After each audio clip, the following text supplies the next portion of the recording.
আশ্বিন মাসে বাপের বাড়ি আসেন ভগবতী।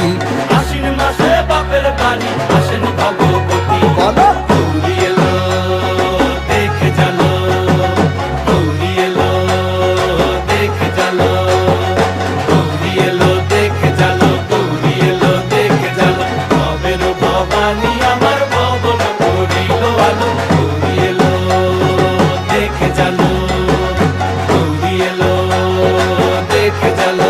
ও দেখি সিংহের উপর উইঠা চুরি, অসুরের টিকি ধরি গলায় দিছে সাপ জড়াইয়া বুকে মারছে খুঁচা। কিন্তু